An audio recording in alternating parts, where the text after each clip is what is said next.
growth since Trump supporters have been deleted off of other social media platforms. Joining us to discuss is Mark Weinstein, the founder and CEO of MeWe. Mark, thanks for coming on today. Now, you say that your social network has been growing since Trump supporters were banned on other media outlets. Who are these new users that have found your site? Well, and good morning, Emma. Thank you.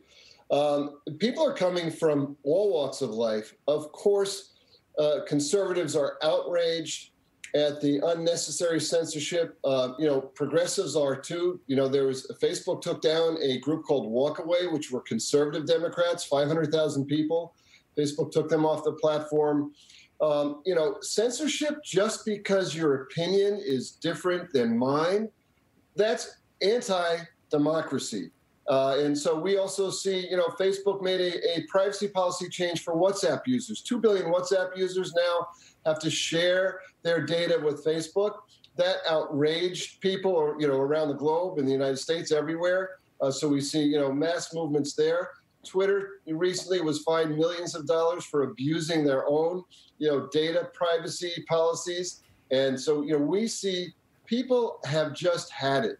They've had it. They're over the sort of mainstream surveillance capitalism, and they're looking for, something. MeWe has a completely different business model, and MeWe doesn't censor you because your opinion is different than mine, but we do have moderation. MeWe is for civil conversations. Please don't, no hate, no inciting violence, no bullying, no breaking the law, just common decency, and people love it. Yeah, hey, you're there for now. You can check you guys out, but, are you concerned, Mark, that you might not always be there? I'm not sure what sort of servers you use. I know Parler has tried to get back online.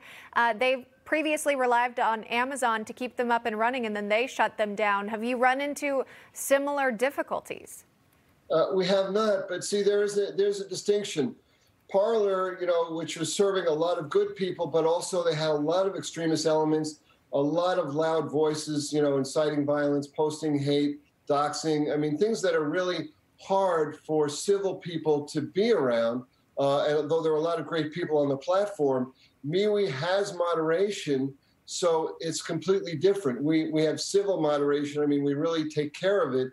And so, we are not threatened like Parler was, but I urge Parler to come back with better moderation policies.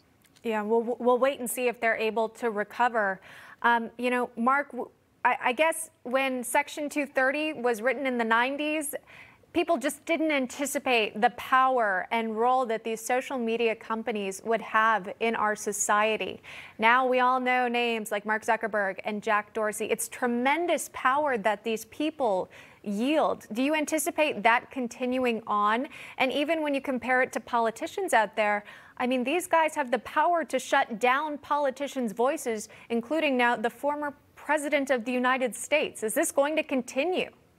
Emma, such a great question. Listen, first of all, I want everybody to understand, we need Section 230. If they change Section 230, then Facebook and Twitter will dominate social media all by themselves. Section 230, which allows us not to be liable for content posted on our sites, is what allowed Parler to exist, what allows MeWe to exist. So it allows the free market to work. I'm an absolute believer in the free market. I've written about this in the Wall Street Journal. Let the competition step up and do its job, and we can compete effectively with Facebook. We need the protection of Section 230. That's why it's there in the first place. It encourages the free market to work. And I get that argument completely. You've just got to make sure that that standard is fair for all involved, that everyone's following the rules. Mark Weinstein joining us live, founder of MeWe. Very interesting. Thanks so much, Mark. We really appreciate it. Take care. Thank you. Great to be here. You got it. All right, we want to bring in our panelists.